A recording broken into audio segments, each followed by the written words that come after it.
Hello, everybody. Did everyone have a good lunch? Your silence means yes. Corey, thank you. Hi. Yeah. So,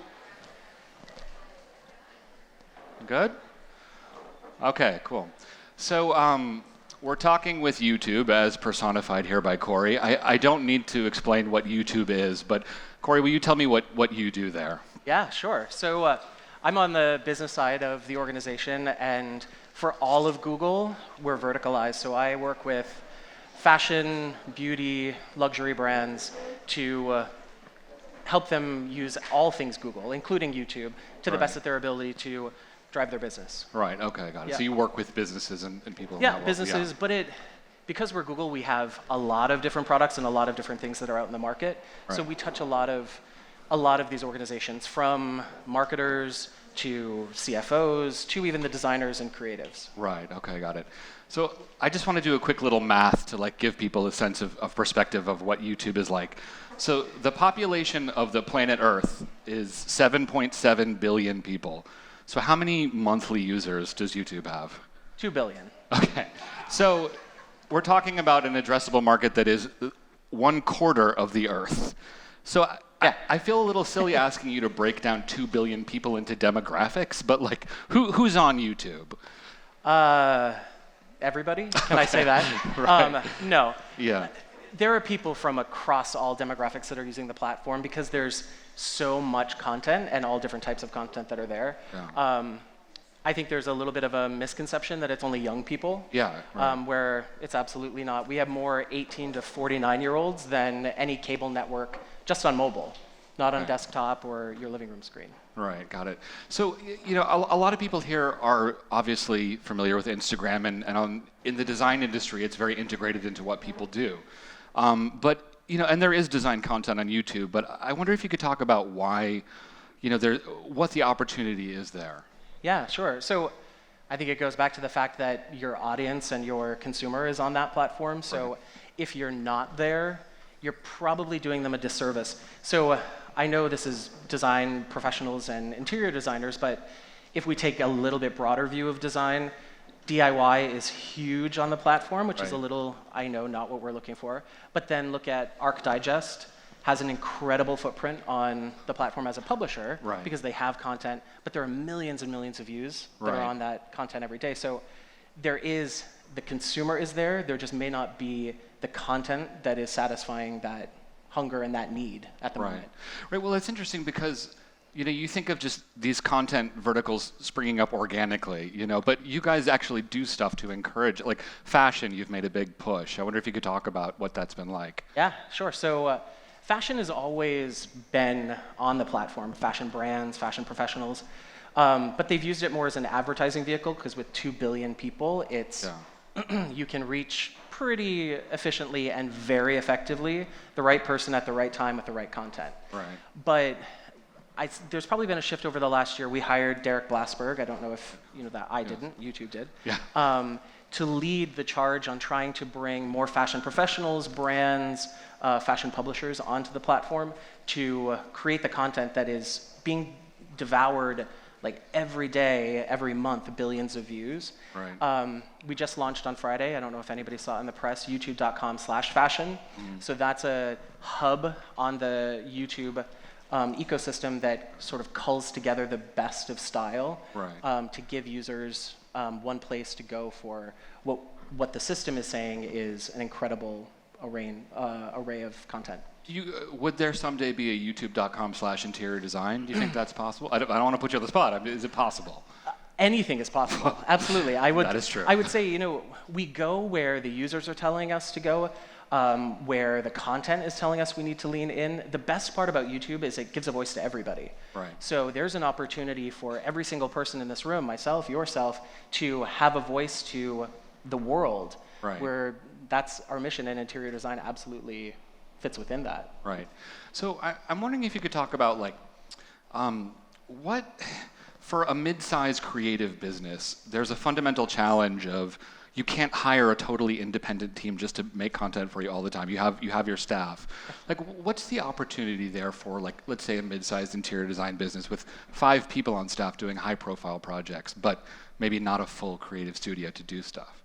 Yeah, the best thing about YouTube also is that the viewers, the users want variety. Right. They don't want just highly produced, inspirational content about your brand or what you're doing out there. Right. They want authenticity. Right. So variety is the spice of life. So if you have the opportunity to provide many different types of content, that is what we're looking for. So some of the best videos from a view perspective are shot on a smartphone.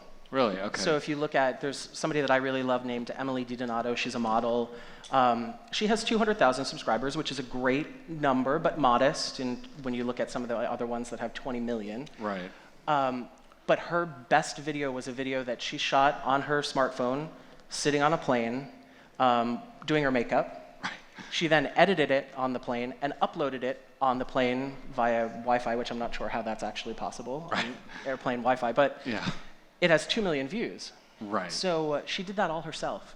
And yeah, she had some time. She had 6 hours flying transatlantic, but still, like that power to connect with somebody in an authentic way doesn't have to be through $1 million video. Right. So what does connect with people then? You said it's authenticity, but not every video of someone doing their makeup on a plane is going to get 1 million views. Mine would, the one that I have out there right now is doing okay, but what do you think it is like underneath the concept of authenticity that people really respond to? That's a good question. I think so. Where we give people a voice, we never want people to. We never advocate for people sacrificing on their own brand DNA, who they are. Right. And personality absolutely matters, especially if you're a creator, not a brand. A brand, there are many other facets that go into it because usually there's not one person behind it. Sometimes there is. Yeah. But a creator, it's what makes you unique. Bringing that personality to life on the platform is what personally I see makes one video stand apart from another one. I mean, there are many different things that we can point to. Collaborations work really well, diversity works really well, but yeah, well, there's no interesting personalities in interior design, so we're screwed I there. don't know about that. Yeah.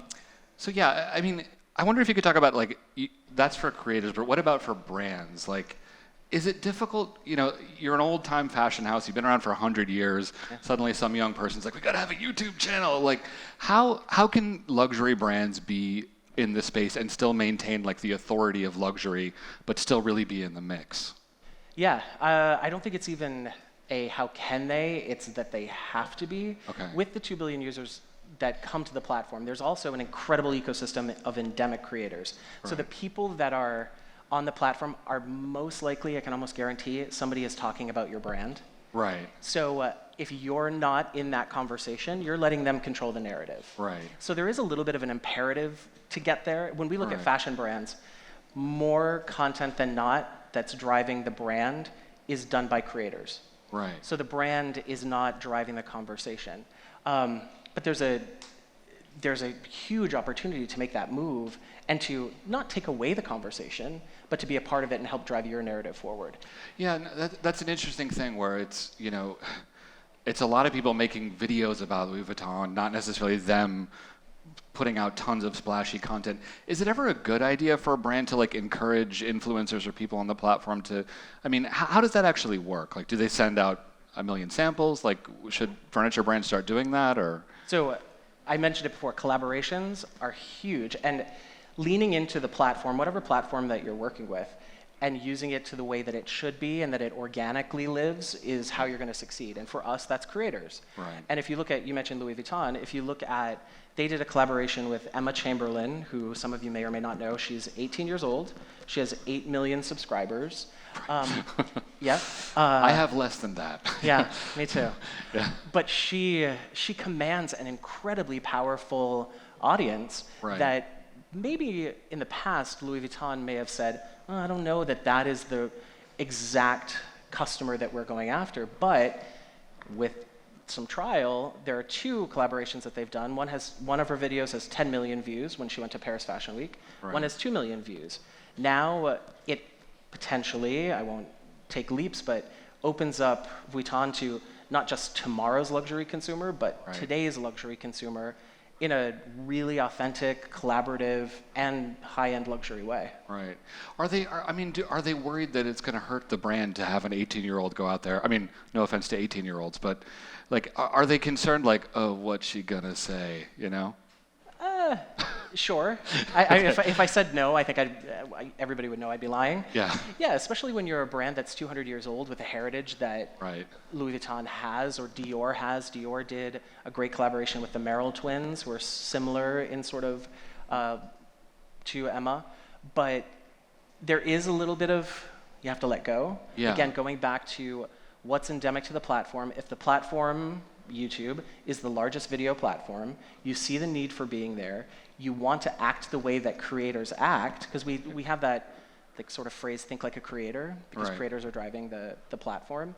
You sometimes have to take a risk. Right. And the risk for Vuitton and many others pays off. Right. So a lot of designers, I think, are on Instagram because it gets them clients, and it's become part of their daily routine. What opportunities do you think YouTube offers that are specific to the platform? So sight, sound, and motion. I mean, I don't. That's one. Yeah. Yeah, I don't. That's probably so that's what it is. that one. Yeah. That's what sets us apart. I mean, it Yeah. sounds so obvious, but Yeah. it is where people go to connect and tell their story. Right. Listen, we never say don't do Instagram. I mean, Instagram is an incredibly powerful platform for a more leaned back, static, like engagement. Right. But when people come to YouTube and they're spending an hour on average every session that they come, Yeah.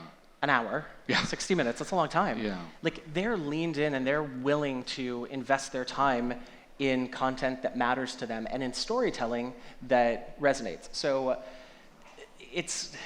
that's what sets the YouTube conversation apart when we have it with the brands and with the partners that we have. You can't tell your story in the same way through a static image that you can with a video. I guess there's the concept too of when you're looking at Instagram. I mean, like, you're looking at like 50 pictures in 1 second, and maybe one of them is great and sticks out. But if I'm watching a YouTube video, I'm engaged in a different way. I mean, again, I'm not saying Instagram is bad. I love it. I'm sure some people are using it right now, but it offers an opportunity for engagement, and also the sidebar discovery stuff is really interesting. Like, there's an opportunity to get lost in rabbit holes that's specific to the platform. Yeah, I fall down rabbit holes all the time. But the other thing is, you asked about why brands and what's the opportunity. There Right. are some metrics behind it too, which I'll Yeah. drop. We did a study with Kantar specific to the beauty industry, which is a little bit different and absolutely endemic to the platform. Right. But what beauty consumers told us is that YouTube is the #1 platform for beauty, period, that they go to, that 90% of them discover products or brands through YouTube. Right. And then one step further, we see when we look at shopping videos on the platform in the last 2 years, they've 5x'd. So okay. people don't just come for inspiration and entertainment. They're looking for education and where to buy, what to buy next. Right. Okay. So for moving away from brands and maybe back to designers, I think a lot of interior designers operate in this sort of interesting middle space where they don't want to be perceived as DIY because that's a little bit down market, and they don't have the resources of a giant fashion house. So they're kind of in this interesting middle. Like, I wonder if you could talk a little bit about what the opportunities are there. Yeah, I mean, the opportunities are There's sort a of lot, yeah. sort of endless for me. I think, Yeah. and they're macro. So Yeah. I'm not saying that this is anybody's goal, but some goals may be to have a show on HGTV. Right. And if you think about that, there are very few of us that are ever going to have that opportunity, where YouTube gives you the very similar format.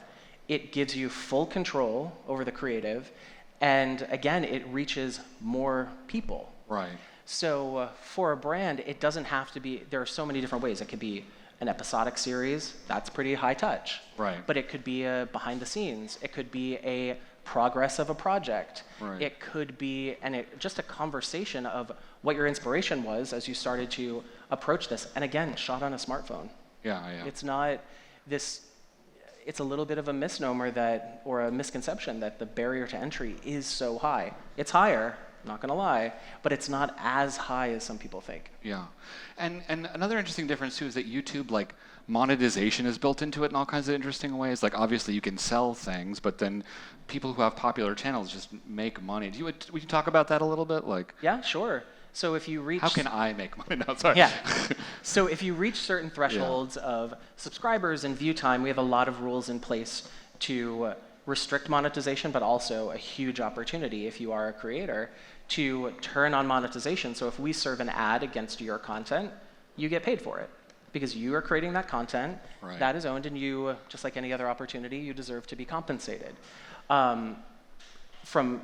Separately from, there are many opportunities to shop, I don't want to say that word because there's a brand that's called that, to make your content shoppable. Right. So we have tons of products. If you have your own products or you're doing collaborations with brands, if you're a designer, you can tag a lot of those products within your video to make them link directly out to commerce. Right. So it's like you can be paid just to kind of be on there and popular, and then there's also lots of tags off the side. Got it. Yeah.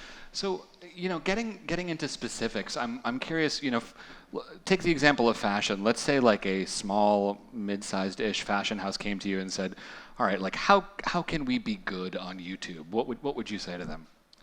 Sure. So the phrase again that I used was think like a creator. Right. Because the creator community is what is endemic to the platform, drives the platform. They're incredibly resourceful and they do amazing things. So rather than look at each other, let's look to what works. Right. So from a creator standpoint, there are maybe 4 things that I think of. So consistency. So there's one thing that we talk about a lot with the barrier to entry. You need to make sure that you're consistent in your conversation. Like any platform that you're working on, like they upload 1 or 2 times a week at least a video. Again, many different types of content. So it's not just a high production splashy video. Right. Which leads to the second piece, which is diversity of content. So not just the high end, but also not just the one topic either. Right. So it could be conversations, it can be walkthroughs, it could be whatever it is, but consistency and diversity of content matter. Collaborations, we said that before, learn from each other and leverage each other's audience to build your own. Right, so working with other people on the platform. Exactly, it doesn't basically. have to be just a creator that you collaborate, like Emma Chamberlain, it could be each other.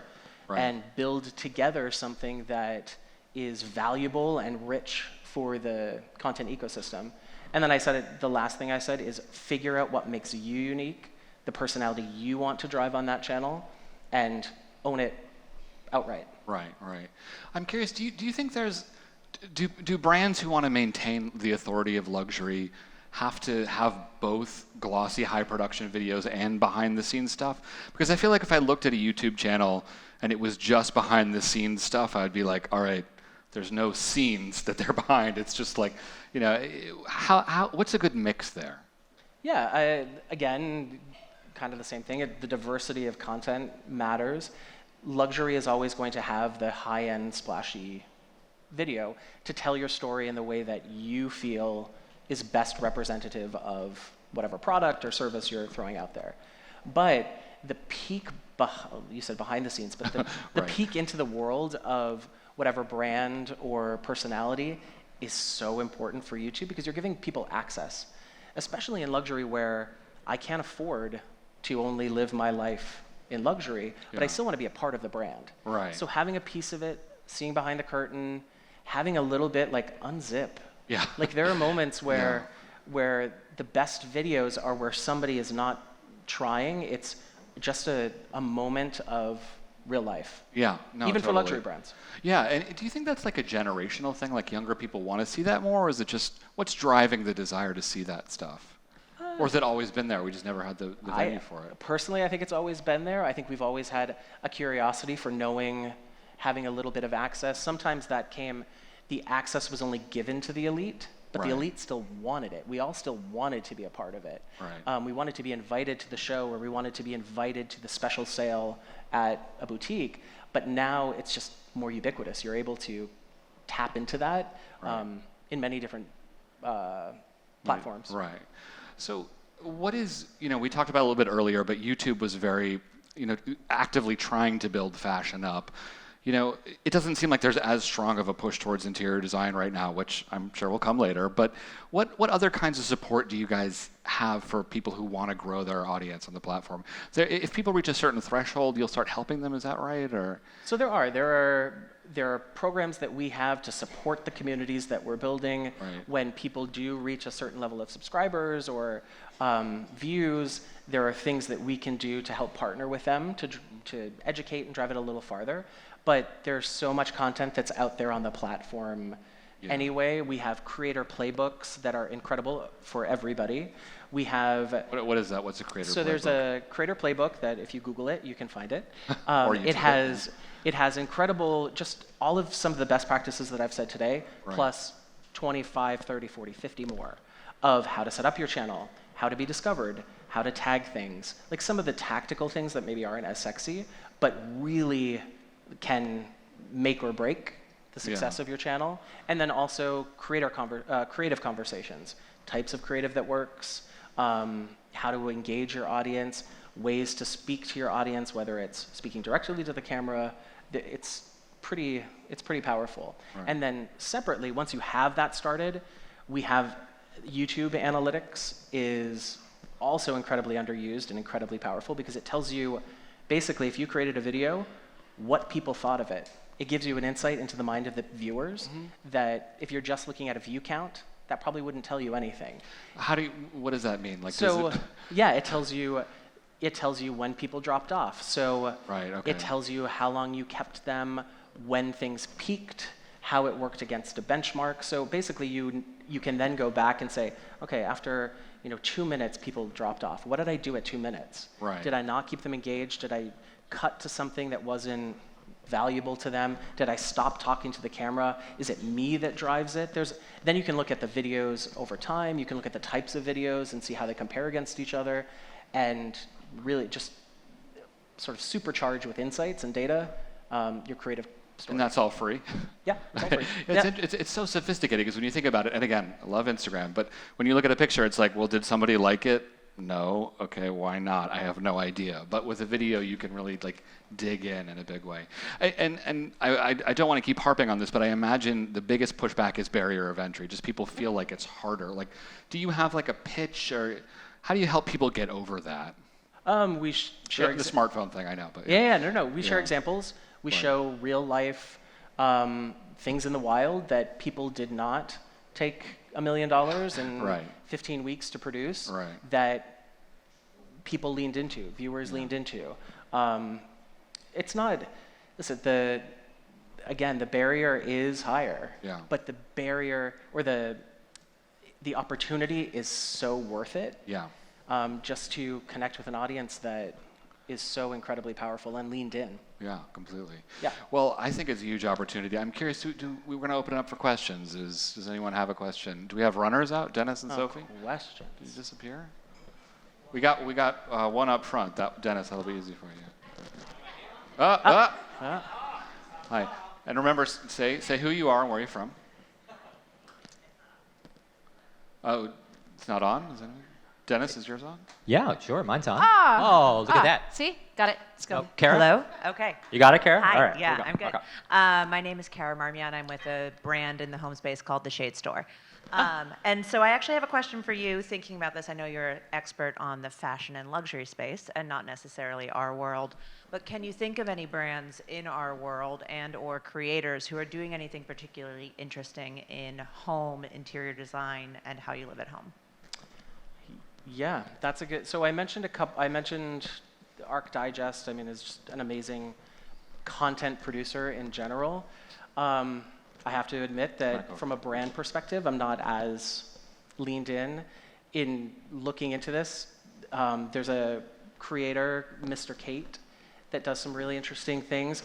Not necessarily as high end, but again, the concepts and the work that's being done is unanimous. Unanimous? No. Ubiquitous. There it is. It is the same approach would be held for luxury or non-luxury. There was another one that we were talking about earlier that I can't remember the name. I'll follow up with you afterwards. That create a Canadian designer. So, slipped my mind. Okay. We'll get But I back can to follow you. up with that. So I don't think I quite answered your question, but I don't think similarly, I would challenge maybe to look outside. Even with our brands, with luxury fashion, we challenge them to look at what's going on in food and beverage, what's going on in home and personal care, because there are industries that have taken the next step. And if we're just looking laterally, we may just stay in the same lane as opposed to, but I can give you some of those after too. So you had a question up here? Yes. Yes. Hi, I'm Leslie Carruthers. I own a company called the Savor Partnership. And my question is, can you talk a little bit about how YouTube videos come up in Google search and what that might mean for the people in the audience over Instagram? Sure. So Google search, just like YouTube search, uses an algorithm that I wish I knew what it was because I'd be a multimillionaire, but I don't. But it basically, whatever the query is, whatever somebody types in, we look across our platforms and even others to find the most relevant video, tweet even, or search result to come back.